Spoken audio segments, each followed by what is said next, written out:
陈玄，一个后厨杂役也敢挡我3万铁骑！3个月前，我确实只是杂役，今日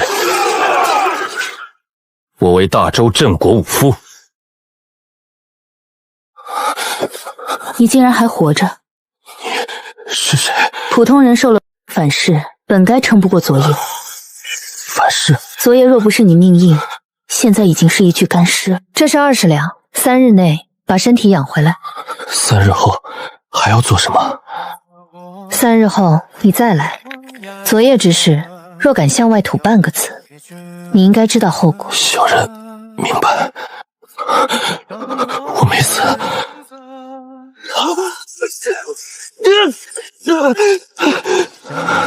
我叫陈玄，前世是，现在传承了将军府一个后厨杂役。这20两是拿命换来的，先活下去。有人，陈玄，老子让你来将军府是来帮厨的，不是让你睡大觉的。你藏什么？哟，银子。这是大夫人赏我的。哼，大夫人赏你，老子让你撒手！就算你是大夫人的人，老子现在弄死你，这府里也没人问一句。这银子是我拿命换的。你敢？把钱放下！有点本事。可惜你不是武者。陈玄敢跟赵总厨动手，他疯了吗？再有技巧，也只是个下银子还给我！还敢要？还给我！给老子把他打死！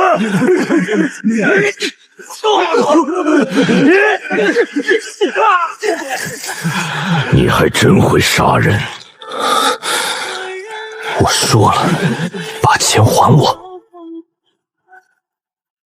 杂役就是杂役，会点杀人术也翻不了天。赵总厨，好大的脾气啊！谢过二夫人。这是要在我将军府里杀人。二夫人误会了，小的只是教训一个不懂规矩的学徒。学徒？我看他倒不像学徒。昨夜内院动静不小，你就是被姐姐藏起来的人。小人只是后厨杂役。你会做菜吗？二夫人，他刚进府不久，小的还没。我问他，不是问你。会。好，那就现在做。做得好，我保你。开灶。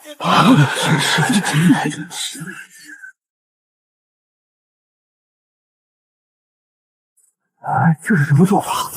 好香呀！哼，偷学了几招，就敢在二夫人面前献丑。赵总厨若会，刚才怎么不做？有意思。竟然这般美味！从今日起，你只负责我的饮食。多谢二夫人。还有，他的钱拿出来。什么钱？需要我亲自搜吗？这就不劳赵总厨保管了。拿得稳，可别没命花。那你最好今晚就来杀我。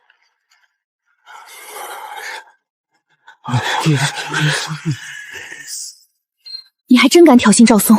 不挑衅，他也会杀我。你知道他是什么人吗？赵松以前是玄甲军退下来的伙夫，他不只是总厨，还是3品武者。3品武者，所以你想活就得练武。去哪买功法？玄天阁。带路。这又是什么？包子。你倒真会折腾吃食。刚才你和小红说的话我听见了，想练武就选体修。二夫人为何这么说？你的身体太弱，再遇上赵松，还是会被他一只手扔出去。取20两给他。晚上我要出门，你买些食材，做几道拿手菜，剩下的自己买命。小兄弟，需要点什么？我想买一门武道功法。走哪一路？体修最好见效快。见效快可以配淬体液，30两一瓶。功法呢？玄阶功法1000两起，黄阶初级50到100两。我只有35两。35两倒也不是没有。神龙9变，极道体修，变达前期快后期难。好处呢？1品1线，近乎无敌。你不是武者。3日后你再来。我买了。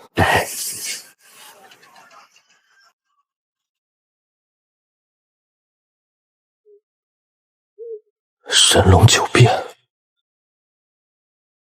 就这一个动作。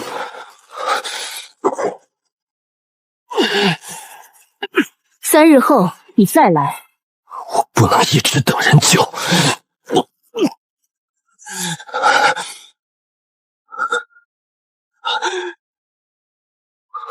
真有用。赵总厨说了，你今晚摔断腿，明早就不用给二夫人送膳了。赵松不敢亲自动手，派你们来送死。你练武了？回去告诉赵苏，下次自己来。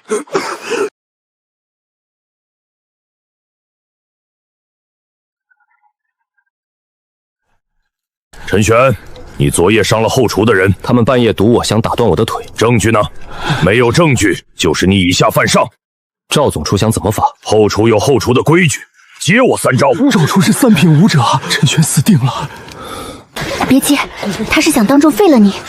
3招可以，你若3招废不了我，昨夜那3个废物，就算你管教不严。找死！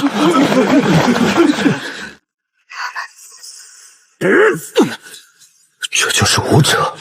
第1招，你躲得倒快。神龙9变，给我醒！赵总厨退了，陈玄把3品武将撞退了。3招过了，够了，能让3品武将退半步。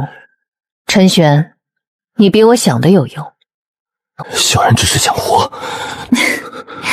今晚随我去刘府，那里贵人多。你不是想练武吗？那就自己把银子挣回来。好。今晚刘府贵人多，别给我丢脸。是。你就是将军府带来的厨子？是。将军府真没人了，带个小子来刘府掌柜。丞相府主厨，青州来的。没听说过。牙尖嘴利，待会儿进了灶台可别哭。柳夫人，我从青州寻来一位名厨，厨艺可排青州前3，今日不如让他掌熟。巧了，我今日也带了个厨子。不知是哪位名厨？不是名厨，只是我府上的一个小厨子。小厨子，白妹妹莫不是拿柳夫人的宴席玩笑？是不是玩笑？比了才知道。怎么比？各做10道菜，让诸位夫人品鉴。好，彩头呢？7品玄武丹。那我便陪妹妹玩一局。去请2位大厨入下厨。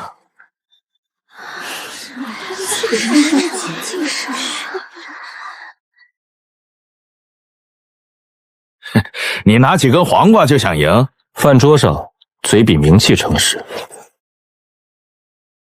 我的第1道好了，我也好了。这菜倒是新奇。丞相府大厨第1道菜，将军府大厨第1道菜，黄瓜和木耳还能这样做？颜色倒清爽，清脆爽口，酸辣鲜香。我从未吃过这样的做法，解腻。第1轮我选将军府。外酥里嫩。第2轮将军府。第3轮将军府。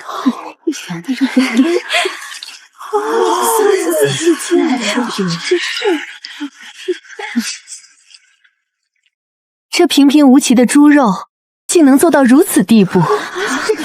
婉君姐姐，6轮了，你1轮都没赢。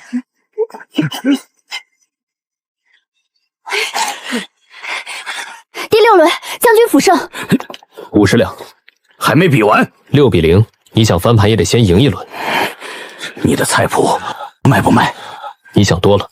1000两，这东西你捏不住。昨天也有人这么跟我说，今天他退了半步。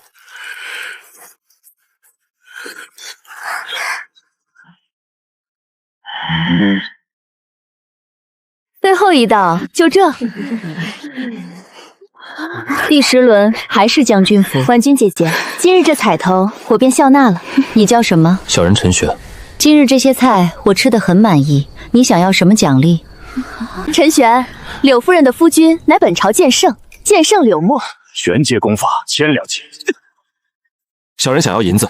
到底是泥腿子出身，也就这点见识。婉君姐姐刚才吃这泥腿子做的菜，倒是吃得很干净。实在赏陈玄白银1000两。谢柳夫人。你很缺钱？小人出身微末，想活也想习武。一个厨子想习武，厨子只能保命，武夫才能改命。这话我会说给我夫君听，至于他要不要见你，全看你的命。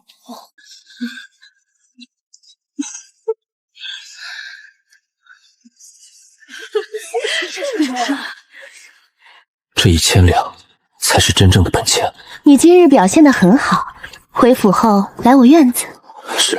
陈玄，你随我回去。姐姐，今日他可是替我赢的。我知道，但3日之期到了，3日后你再来。今晚跟我入内院。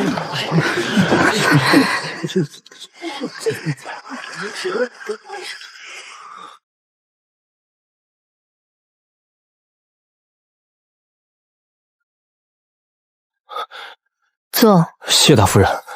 说说吧，你为何会成为白浅浅的私人人子？被炸孙妾双手上一当的20两银子，他抢了二太太到了下厨，替小人解了围。后来二夫人问小人会不会做菜，小人就做了几道。二夫人觉得尚可，便让小人负责她的饮食。就这些。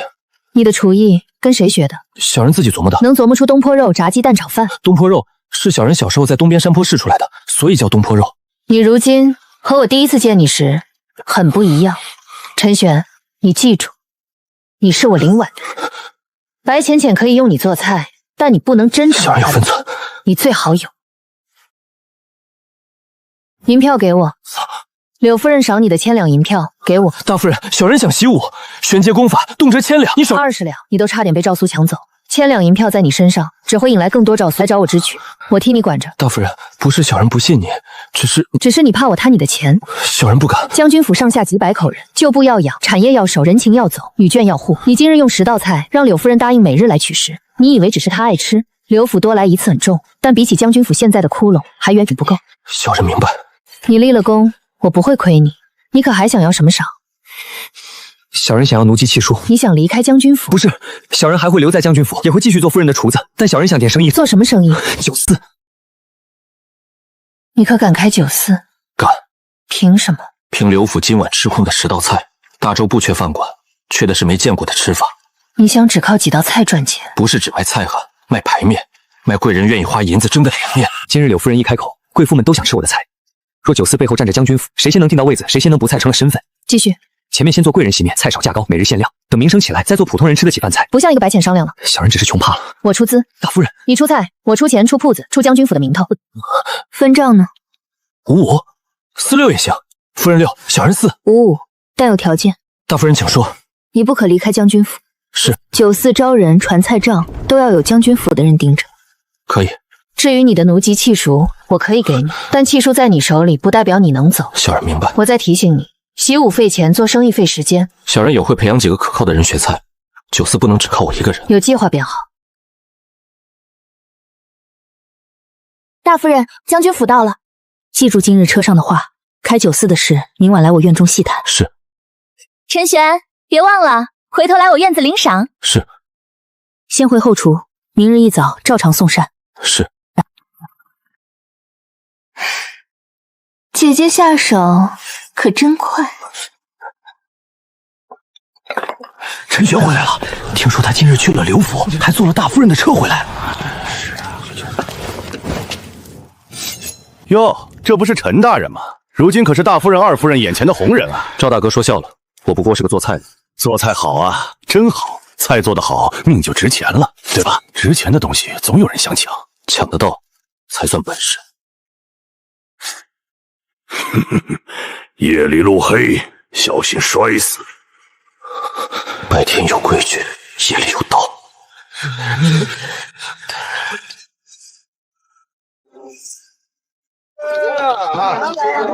大哥，再来2斤五花，排骨也包上。小哥买这么多，是哪府上的？将军府。原来是将军府的人。大哥，附近无面人表演在哪儿看？穿过菜市左拐，一个大院子，里面炒的最厉害的就是。我只是卖菜，没爱这些。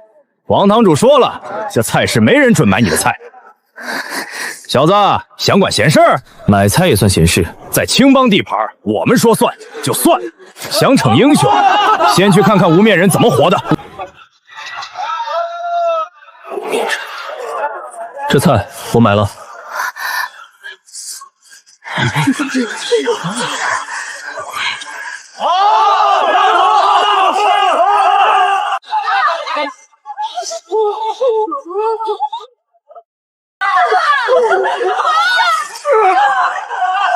5文一棍，10文2棍，打不还手，骂不还口。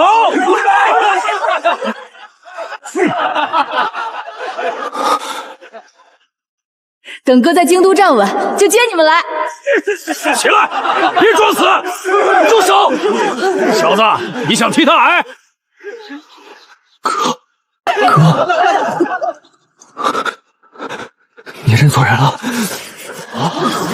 陈岩，青帮的无面人，谁家里不嫌丢人啊？你来这儿做什么？我来找你。走，你这样还让我走？那要不要一起挂上去？强哥，他不懂规矩，他刚来京都，什么都不知道。下次再乱闯，兄弟一起打。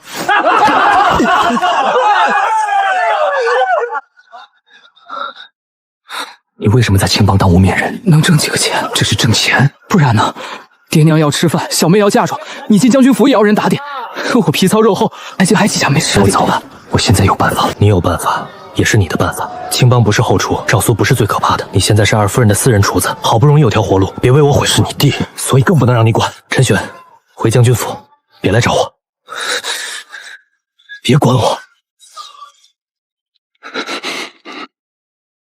你弟弟就是将军府那个新厨子，听说他在刘府一晚上赢了青州名厨10道，看来是真的。我早说过，他藏得深。赵松，陈岩，当年若不是我把你弟送进将军府，他早在乡下饿死了。你别碰他！现在是他自己不懂规矩，让他把刘府那些菜的做法写出来，很简单，那就让他来青帮堂会给你的，亲眼看看你还能挨多久。他不会来，他会，因为你是他哥。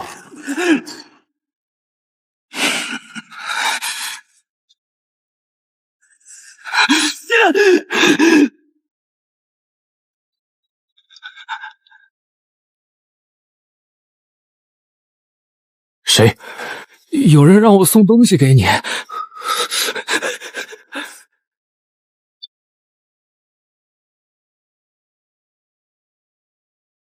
怎么了？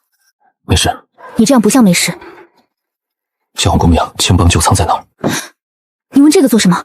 别去，青帮那种地方，进去容易，出来难。我哥在他们手里。二夫人的一夫人问，就是我去买回去的，送过去。你疯了？你才练极天舞。我知道。那你还去？他是我哥。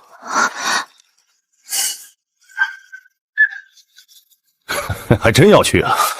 是你，是我又如何？你想要菜谱，我想要你死。菜谱归王虎，你的命归我，公平。今晚没人护你，林婉不知道，白浅显也不知道。怎么想跟三品吴家动手？你最好祈祷我哥没事。青帮旧仓，此时你敢来吗？你真要去？我哥在他们手里，你去了也救不了人，那是青帮，所以我不能空手去。你想做什么？刘府，青帮连将军府都不怕，我需要一个他们必须低头的人。陈玄，替我拖住二夫人，天亮前我带我哥回来。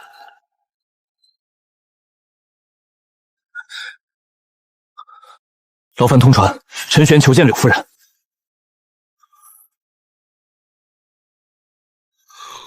柳夫人，剑圣大人，小人斗胆求一件事。起来说话。小人的兄长陈岩被青帮烈火堂绑了，小人想救他，也想替他从青帮除名。青帮不是你能闯的，所以小人才来求剑圣。夫君，穆老头，你听见了？这位就是青帮帮主穆禅。谢过穆帮主，让他带走一个无面人，算我欠你一个人情。剑圣的人情可比一个无面人贵多了。此乃青木令，持此令可代表我入青帮，但记住，只是带你兄长除名，别乱用。小人明白，也看你的分寸。多谢剑圣，多谢穆帮主，多谢柳夫人。陈岩，你弟还真不一定敢来。他不会来的，因为你是他的软肋。菜谱带了吗？哥，陈玄，快走！走进了烈火堂，还想走？跪下，把菜谱说出来。说完，我给你们兄弟一个痛快。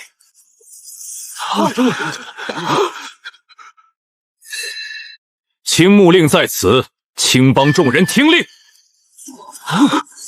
见过少使。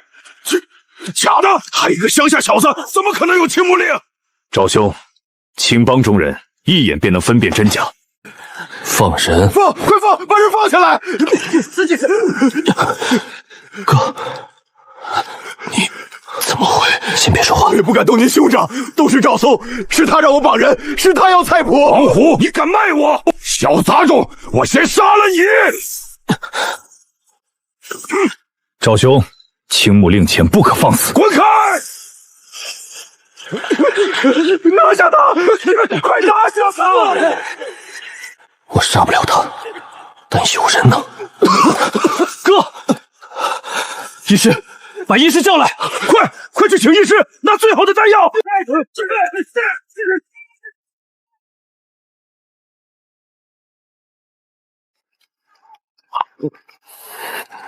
外伤重，失血多，命保住了，静养几日。多谢大人，我付钱，都是赵松，是他找到我说您手里有菜谱，只要拿到能卖给丞相府立功。丞相府？我只是听他说的。继续说。他说您只是将军府一个小厨子，背后没人珍护您，只要拿您哥哥人质，您一定会来。赵松呢？被陈副堂主压着。轩哥，别冲动。哥，这一次我不冲动，我算账。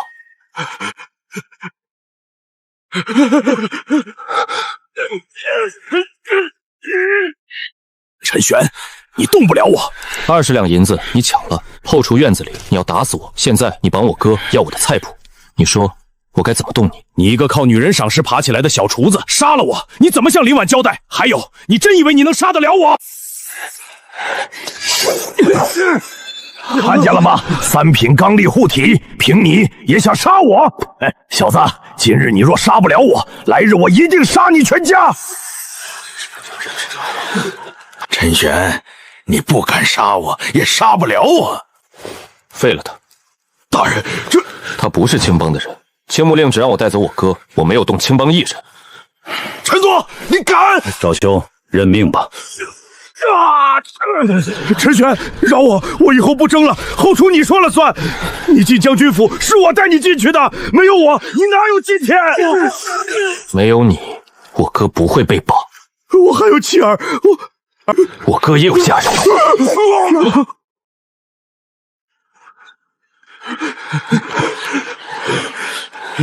哥，我们走。你怎么会有青木令？借来的。借青帮帮主的令，杀将军府总厨。玄哥儿，你变了，不好吗？这世道你不变，活不下去。好，先还令，再回将军府。事情已经办完，兄长也已救出。陈玄，大夫人让你回来，便去见他。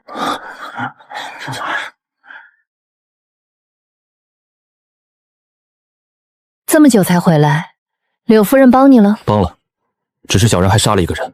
谁？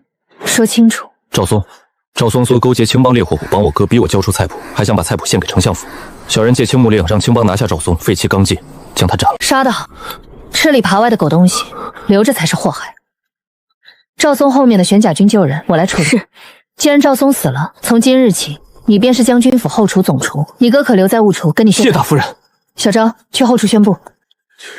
大夫人有令，赵松勾结外人，谋害府中之人。自今日起，陈玄接任将军府后厨总厨。见总厨。见过陈总厨。喝了。我又不是小孩，你昨晚差点死了。赵松真死了。死了。你怕吗？怕。但他不死，我们都睡不安稳。这些年我一直想着送你进将军府，是给你找条活路。活路不是别人给的，是襁褓里捞出来的。你真长大了，哥。以后你跟我学菜，酒肆开了，你当主厨。我信不过别人。好，从今日起，灶台重新分，切菜、洗菜、烧火各司其职。是，陈总厨。陈总厨，今日夫人们的早膳我亲自做，你们看着学。这是我哥陈岩，以后他在后厨，谁有意见？没有。大夫人说，赵松的事已经压下，你只管后厨和酒散。替我谢过大夫人。酒散那边铺子已经谈下来了，明日起开始筹备。这么快？赵松死了，路才刚开。大伯，我错了。我问你，赵松为什么死？是将军府那个小厨子。小厨子叫陈玄，他拿着青木令逼猎斗堂拿下赵松，已经还回去了。穆帮主那边说，只是看剑圣柳墨面子，借他救人。夫君，这个陈玄我见过，刘府那夜便是他用10道菜压了营中险胜，柳夫人对他极为看重，而且将军府似乎要在唐阳楼附近开酒肆。是，赵松也是想夺菜谱献给大伯，所以才。陈玄一个小厨子，能让刘府令一看开酒肆，还能借来青木令，查清楚他。那酒散呢？将军府想靠一个厨子翻身，哼，那就先断了这个厨子。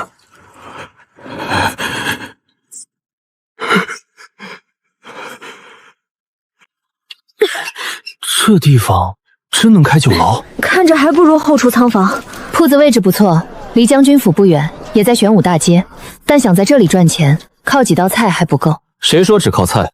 这些桌子全撤！全撤！1楼做大堂，2楼以上做包厢，桌子少一点，椅子坐得舒服一点，灯要亮，墙要干净。客人进来第一眼就要觉这里和外面不一样。桌子少了，能坐的人也少了。人少，菜点贵。说下去。 1楼大堂，2楼白银，3楼黄金，4楼铂金，5楼紫金，6楼贵宾。这是什么意思？不是补选巧肴房吃，吃饭还分楼？拿白银会员牌，想上3楼，存的更多，拿黄金会员牌。预存银子？对，银子存在最先折，客人以后来吃饭直接扣。他们凭什么提前把银子交给你？凭柳夫人喜欢，凭剑圣会来点彩，凭他们想在别人面前更有脸面。有些人吃的是味道，有些人吃的是身份，所以楼层越高越有面子，这就让他们抢着送钱。那我负责记账，你负责账房，谁存了多少剩多少都要。你胆子不小。大夫人想救将军府，胆子太小，赚不了钱。 照他说的改。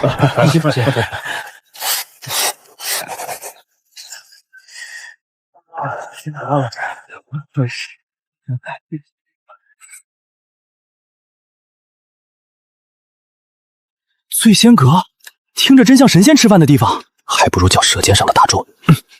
这些会员牌明日能刻完。白银、黄金、铂金、紫金，颜色要分清，别让客人觉得自己和别人一样。明日开业，若不成呢？不成。 我把锅铲吃了，你少说2句。掌柜的，他们明日开业，听说柳夫人、剑圣都要来。哼，一个将军府小厨子也敢在我唐阳楼旁边开店？要不要小的继续订？订紧些，开业前先给他们添点乱。 吃顿饭还要预存100两，将军府穷疯了吧？饭都没吃到，先要银子100两，这也太贵了。将军府这想靠酒楼敛财。陈雪，这怎么办？我去把人赶走。别动手，他们要的就是我们动手。开业前闹事，来得倒快。唐阳楼的人，你确定？除了他们，谁这么怕我们开门？大家都看清楚，这酒还没喝，菜还没吃，就要你们掏100两。说得好，没吃过就让人掏银子，确实不像话。上市吃。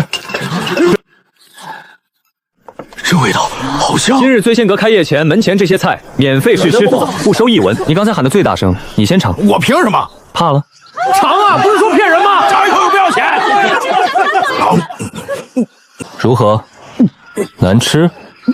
不难吃。不难吃是什么意思？我来。这肉怎么这么香？我从没吃过这种味儿。再给我1块，想吃里面排队。放排号牌。1楼大堂，先排号，按号入座。 是吃多人害。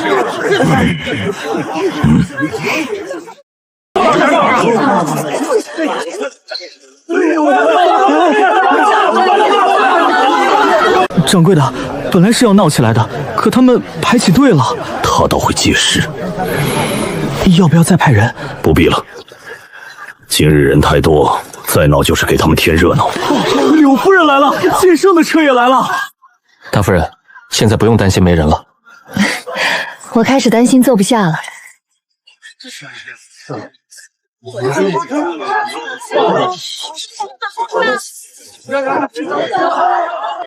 剑圣竟真来了，柳夫人都站台，这酒楼怕是真不简单。连陈弘毅老先生也喝。承蒙各位捧场，今日我将军府新设酒楼，只为让诸位尝一尝大周从未有过的味道。这装潢闻所未闻，连桌椅都与别处不同。 倒真像神仙饮宴之地。诸位，我尝过天下不少好菜，但陈玄这手艺确实冠绝古今。只是能不能快些开席，我已经等不及了。醉仙阁正式开业。诸位稍等，醉仙阁一共6层，1楼大堂按号入座，2楼以上为会员包房。预存100两为白银会两，为铂金会员，可入4楼；预存5000两为紫金会员，可入3楼。吃顿饭还要先存100两，这也太狂了！预存银子可直接抵饭钱，会员另有折扣。楼层越高，包房越少，新菜越先上。不愿预存，1楼照样能吃。愿意上楼，那就看诸位身份和银子。我堂堂户部员外郎，难道坐1楼？先给我办白银会员。姓名预存100两。1楼3号桌辣子鸡1份，2楼白银包房东坡肉2份，3楼黄金包房脆菜。玄哥哥，锅都快冒烟了，让他冒，今日不冒烟，明日没银子。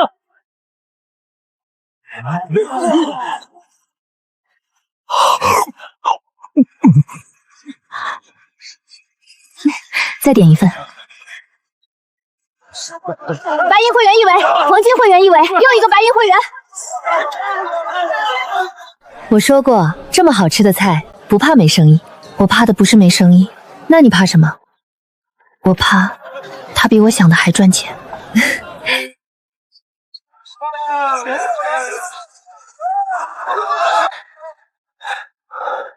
收益如何？1楼50张桌，几乎翻了3轮。办理会员者73人，其中黄金会员3人。总数呢？50道申时，入账1万多两。抛去修缮和食材，利润也有9000多两。陈玄，你赢了。还没完。什么意思？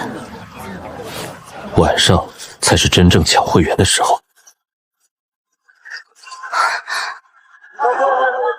我先来的，白银会员牌该给我，出500两办黄金会员，3楼给我留一间。3楼黄金包房只剩2间。我办黄金，我也办黄金。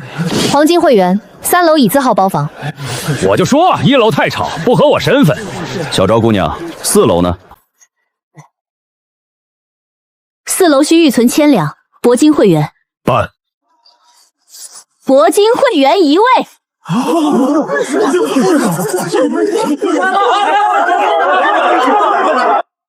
2楼白银包房3桌脆菜，3楼黄金包房加1道东坡肉，4楼铂金包房点全套新菜。总厨，今晚比中午还忙，忙就对了。锅不够了，下炉。4楼铂金包房，先送这道，告诉他们今晚只有这1份。只有1份？稀罕才值钱。你这哪里是做菜，分明是拿盘子收银子。错，是让他们抢着把银子送进来。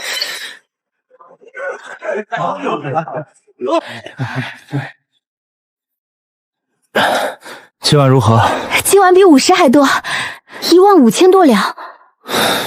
今日一日总入账25000多两。多少？25000多两！我一辈子都没见过这么多银子。将军府眼前的窟窿补得上了。这只是第1天，之后会员预存会少，但名声已经打出去了。醉仙阁立住了，明日全京都都会知道这个名字。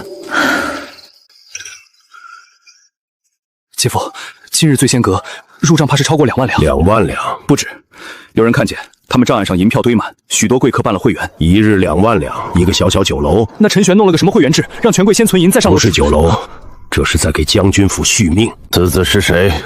陈玄，原本只是将军府后厨一个帮厨。帮厨？一个帮厨能让刘府站台，能让林婉开酒楼，能让权贵先存银再吃饭。姐夫，再让醉仙阁开下去，腾阳楼不用做了。我在意的是你的腾阳楼吗？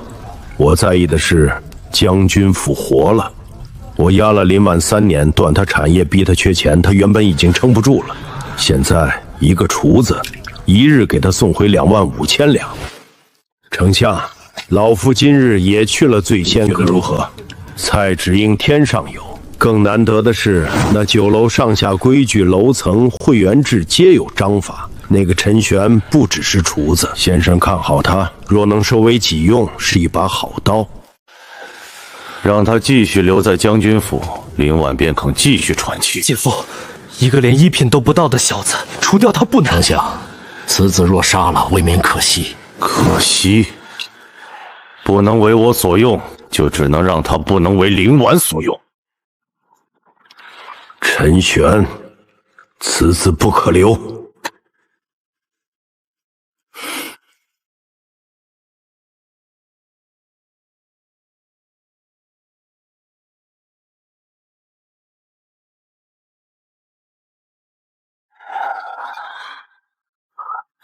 丞相，查清陈玄每日出入身边有什么人，何时落单？姐夫，此事交给我，我保证让他死得干干净净，不可留下把柄。明白。大夫人，醉仙阁今日账目已清，今日总入账25000余两，其中会员预存占大半。25000两，大夫人，醉仙阁立住了，只要稳住半个月，将军府的窟窿应该能补上不少。你只看见进账，再看看支出，这么多，这只是明账。将军府不是已经没兵了吗？为何还要养这么多人？遗属无依，将军府若不管，他们就真的活不下去了。这一项怎么突然高了这么多？今年军服采购被拨给了王奎的人，他们不直接杀将军府，只一点一点断我们的钱、人脉、产业、声望。陈玄，钱能救急，却不能救命。那真正要命的是什么？朝堂。王奎为什么压将军府？太后为什么盯将军府？那些人为什么不敢让我死，却又一定要让我低头？因为将军府还有他们想要的东西。你很聪明。小人宁愿不聪明。从你让醉仙楼开起来那一刻起，你就已经躲不开了。王奎会杀我？不止王奎，从明日起，小昭继续跟着你，你单独出府，必须报我。大夫人，我只是个厨子。现在不是了。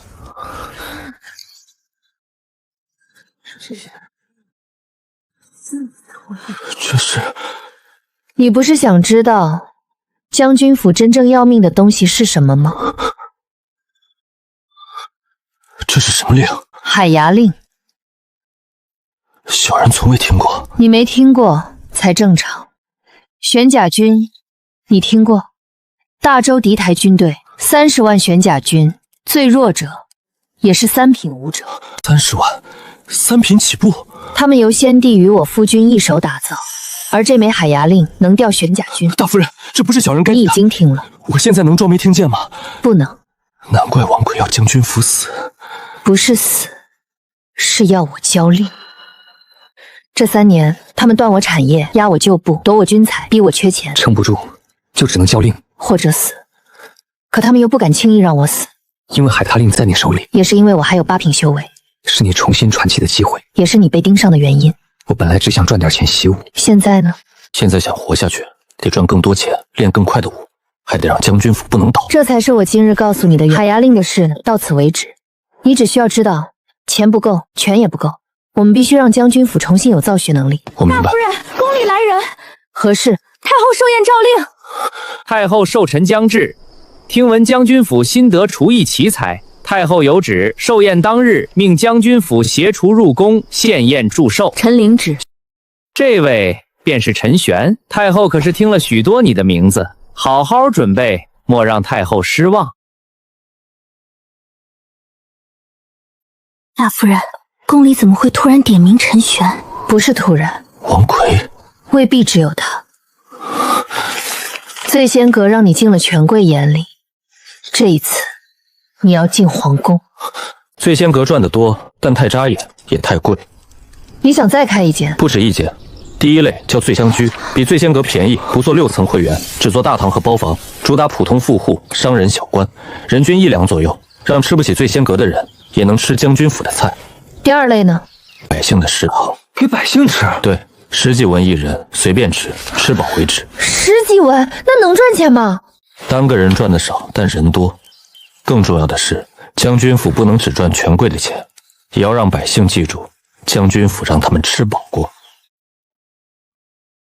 这又是什么？让别人出钱开店，用我们的招牌、我们的装修、我们的菜式传出去，不就被人学走了？所以要选人，签契书，交加盟费。我们派厨师教他们府标准做法。我们收什么？第一，加盟费；第二，每月抽成；第三，调料和核心料包只能从我们这里买。京都醉香军最多10家，百姓食堂可以多一些，但不能乱开。外周可以放得更开。为何不全部自己开？人手不够，钱周转慢，也太惹眼。让别人替我们开，将军府长牌子和规矩，开得越多，钱流回来越多，风险却分散出去。陈玄，小人在。你这脑袋到底怎么长的？穷出来的。照你说的办，所有加盟人必须由我亲自过目。是。还有一点，说，百姓食堂开业那天，价格要写大，锅要摆在门口，米饭和菜都要让人看见，让所有人都知道将军府的饭百姓也吃得起。好。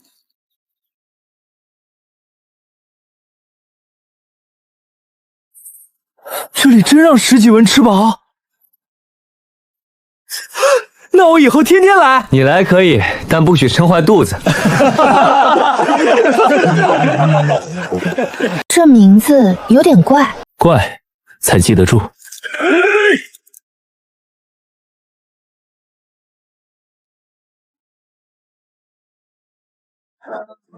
10几分吃饱。掌柜的，将军府不只要开醉香居，还要开什么百姓食堂？他们还在打听加盟商户，让别人出钱挂将军府招牌。一个醉仙阁还不够，还想把整个京都酒肆都吞了。掌柜的，要不要禀告丞相？先不急，他们想找商户加盟，我们就先把商户结下来。他们想找厨子，我们就高价挖厨子；他们想开百姓食堂，我们就先断米粮。掌柜英明。陈玄，你想铺开摊子，我让你一间都开不成。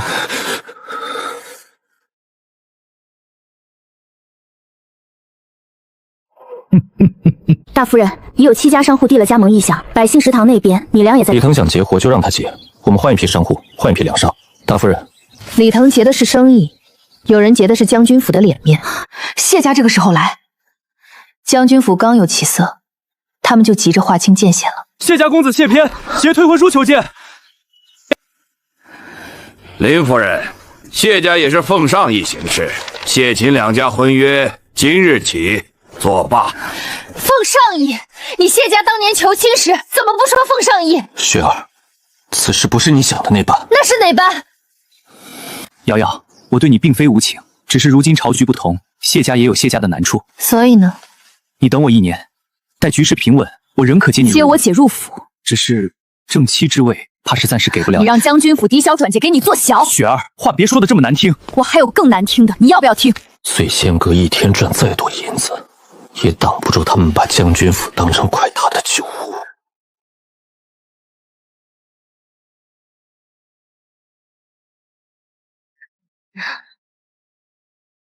谢公子，既然谢家退了婚约，你我便再无瓜葛。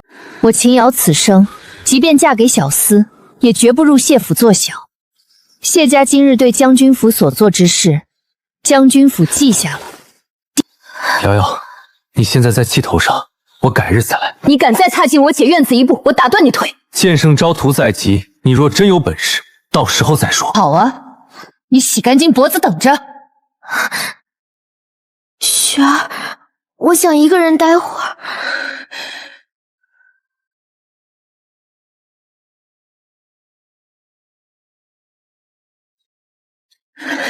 陈玄，谁惹二小姐了？谢玄那个畜生！大小姐如何？关在屋里，谁也不见。让她静一静也好。我静不了。二小姐，你做什么？我去谢家。现在？他让大姐做小，我就让他做不了男人。二小姐，你现在去谢家，只会让谢家抓住将军府把柄。我怕他。你不怕，但大小姐怕。她今天已经够难受了，明日京都再传将军府二小姐提剑闯谢家，她会更难受。那我就什么都不做。做，先让大小姐吃饭，再让谢云后悔。你会安慰人？不太会。那你去干什么？我会做饭，做他最喜欢的辣椒炒肉，还有鸡蛋羹。好，若你能让我姐吃饭，我教你一招玄级战技。武戏不重要，主要是二小姐开口，我赴汤蹈火。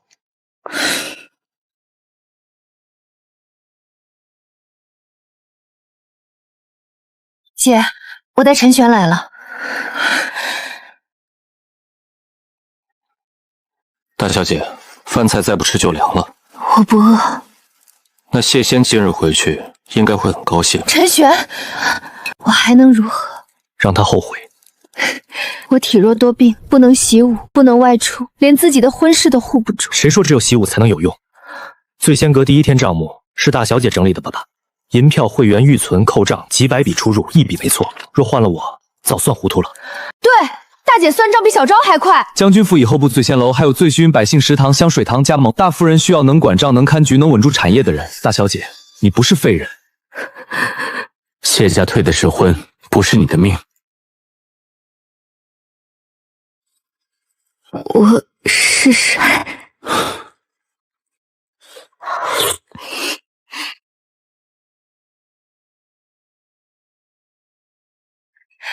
陈公子，今日菜送来了。辛苦。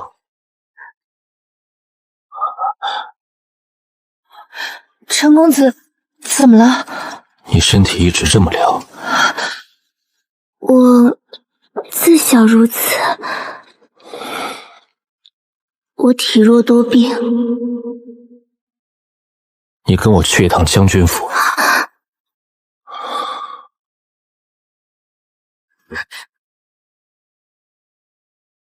陈公子，我这样进将军府不会给你添麻烦吧？你是给醉仙阁送菜的供货人，不是犯人。我只是个卖菜的。卖菜也能救人。就是他。是。真的好凉。小姐恕罪。恕什么罪？跟我来。不是病，那会是什么？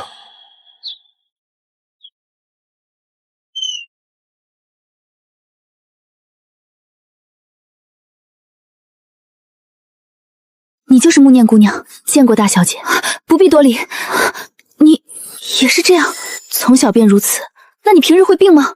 很少，我照样走路、卖菜、推车、照顾孩子。你可以出门，可以吹风。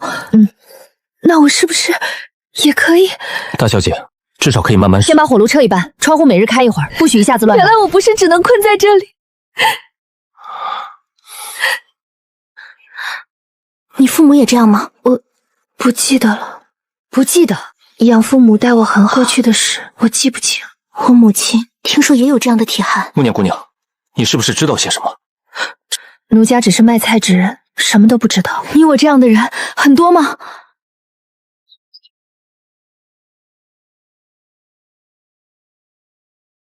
他到底是谁？见过二夫人。如今陈总厨名动京都，见你一面倒不容易。二夫人说我走之前，你答应过我香水生意，怎么我一回来生意就成了凌晚的？小人买了5辆素青花，大夫人知道后问起，小人如实说了是与二夫人的生意。他倒会说，所以小人斗胆建议，香水归将军府，经营归二夫人。什么意思？大夫人掌大局，二夫人掌贵妇圈。京都夫人们谁不认识二夫人？香水卖给女人，谁比您更适合？你倒会哄人。小人说的是生意。那就让我看看你这生意值不值得我亲自掌。1文钱3朵的素材花，是这东西能赚几万两。花不值钱，味道值钱，味道留不住就不值钱，能留在身上一整日它就值钱。哼，香囊也能留香，香囊挂在身上人人都看得见，香水喷在衣袖发间，别人只闻得见，却不知道香从何来。继续。贵妇要的不是香，是让别人追问你身上是什么味儿。第一批不卖多，只卖少，越少越强，越强越贵。素金花50两，烈酒和器具另算。第一批若成，1瓶100两起。1瓶100两？不，若真如你说的100两低了。贵妇买的不是香，是面子。二夫人误了。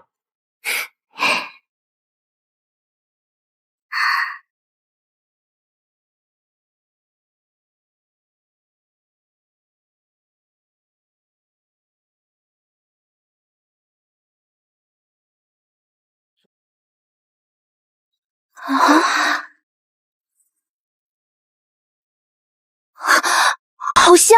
哇，这味道干净却勾人。第一瓶素清香。明日我请几位夫人来喝茶。这么快？做生意趁热。陈玄，从明日起，香水线归我。正合适。浅浅，你今日用的什么香？不是香囊味，也不像熏香，鼻子倒灵。这是香水，不必配香囊，不必熏衣裳，点在腕间袖口，香味可留一整日。真有这么神？这香味好清雅，我方才离得远都闻见了，比香囊轻，却更干净。第一批只6瓶。我要1瓶。浅浅，你总不能只卖他们吧？急什么？二百太说了，今日只卖3瓶，余下3瓶流量。为何只卖3瓶？因为难做。也因为第一批用的人越少越贵。今日3瓶，每瓶300两。300 300两。若觉得贵，便算了。反正今日出了这个门，旁人问起你们身上的香，你们也只能说300两。下一批给我留2瓶。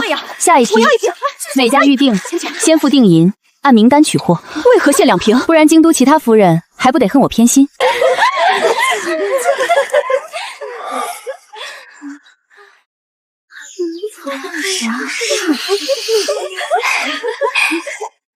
每家限2瓶。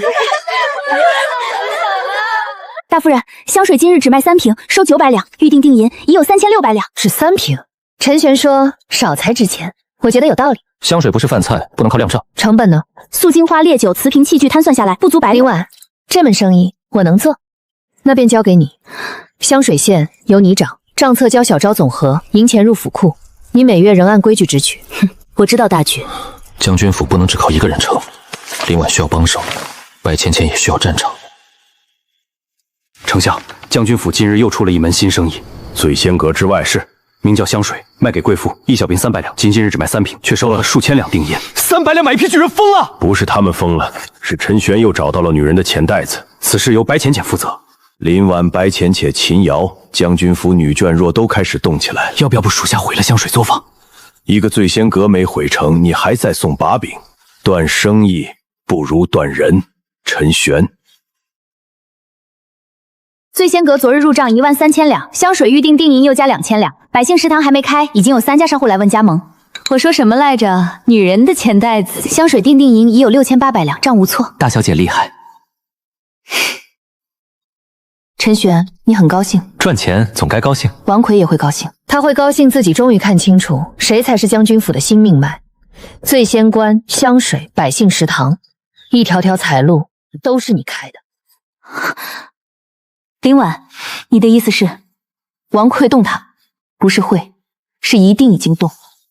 丞相，将军府这支账面银流暴涨，醉仙娥、香水、百姓食堂皆与陈玄有关。他还在找商户加盟，京都9司一半要兴将军府。林婉一个人撑了3年，如今多了陈玄，他便能喘气了。姐夫要不要直接杀？杀人是下策，让他在最不能出错的地方出错才是上。丞相是说太后寿宴。既然将军府出了厨艺奇才，太后寿宴自然该让他们露脸，露脸也可以丢命。大夫人，宫里来人。太后口谕：太后寿辰将至，闻将军府醉仙楼菜品新奇，相闻京都。寿宴当日，命将军府献宴入宫，由陈玄主厨。小人领命。太后寿宴，满朝文武皆在。若做得好，是将军府的荣耀；若做不好，也是将军府的荣耀。这是冲我来的，也是冲将军府来的。玄哥，这比开仙阁折还早。醉仙阁砸了，最多亏钱；宫宴做砸了，可能掉脑袋。每样食材我记了，入宫后再核一次。陈玄，大夫人，今日入宫，记住3件事：第一，宫里给你的东西先查再用；第二，离开你眼睛的食材不许入锅；第三，若有人催你、逼你、激你，若太后催呢？那就更要问。这牌子护不了你犯错，但让你多不说一句话。小人明白。今日你不厨子，你是将军府的刀口。将军府的人，小人陈玄奉太后令入宫献宴。听说你在外面很有名，可这里是副宫里，宫里名气不值钱，也敢仗寿菜，出了差错别连累我们。劳烦诸位配合，出了差错我担着。你担得起？担不起也得担。鲜艳食材。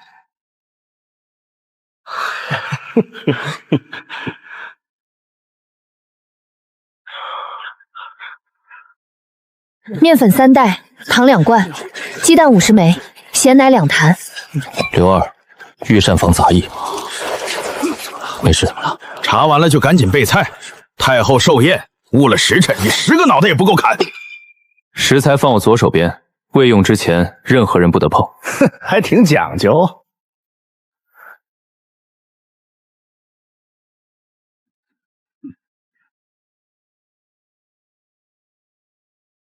玄哥，那刘二一直往这边看，我看见了。要不要直接赶他走？这里是宫里，没证就人都是我反倒有。陈玄，寿宴前菜已经催了3次，你还主菜需要时间。太后的是寿宴，不是等你摆架子。外面来的就是不懂宫规，真误了寿宴，他死定了。陈岩，面团继续发。小昭，守堂罐，任何人靠近，记下来。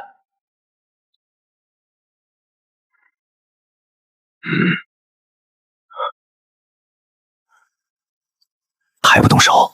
我不敢。你娘和妹妹还在外省等你救命，说好只是让他们丢脸，不会死人。你只管撒进去，若做不成，你家里人先死。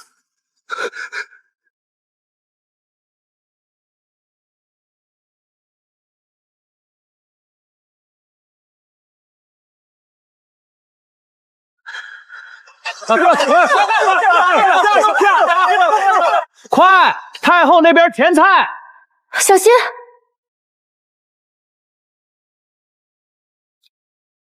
刘二，陈总厨，这道菜先装盘。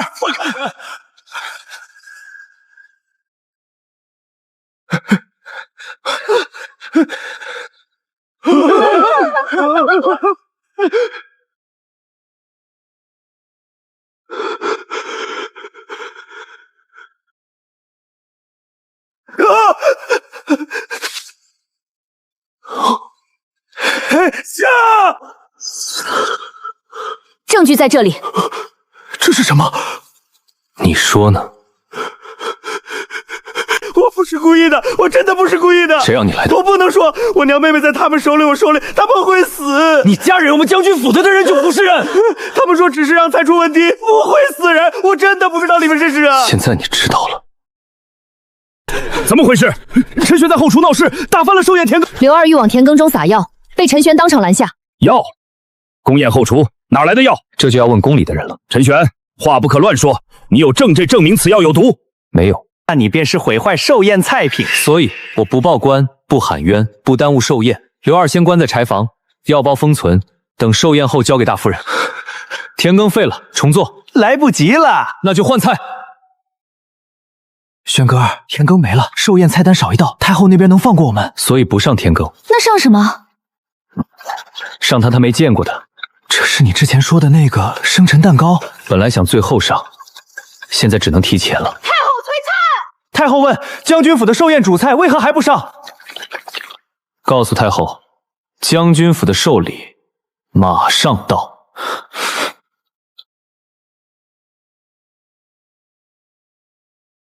轩哥儿，这东西真能救命。今日它若不好吃，我们都没命。刘二那边已经关起来了，药包我藏好了。先活过寿宴，再查幕后。太后又催了，你到底还有没有菜？这是什么怪东西？生辰蛋糕。太后寿宴，寻常菜品再好，也只是菜，此物是寿礼。快些，太后那边等着。走。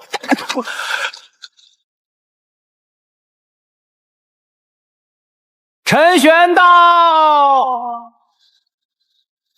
那是何物？像吃食又不像。将军府真是黔驴技穷，推了个摆件上来，故弄玄虚。那是什么？看起来很好吃。草民陈玄参见皇上，参见太后。快说，你身后东西是什么？此乃生辰蛋糕，是草民专程为太后巴氏寿任所做。蛋糕取团圆高升之意，层层向上。愿太后福寿绵长，愿大家国运昌隆。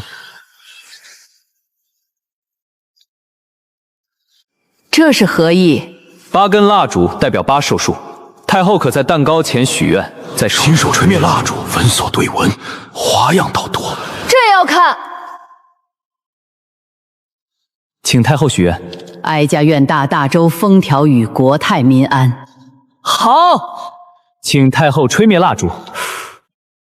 第一刀由寿星亲切，福气才算圆满。母后如何？绵软香甜，入口即化，好吃。这味道从未吃过，竟像云一样软，难怪醉仙楼能名动京都。陈玄，下次我生辰也要一个。依你，一品了。你说谁？那个小厨子。陈玄，你这手艺留在将军府倒是可惜了。你可愿入宫，入御膳房为哀家掌膳？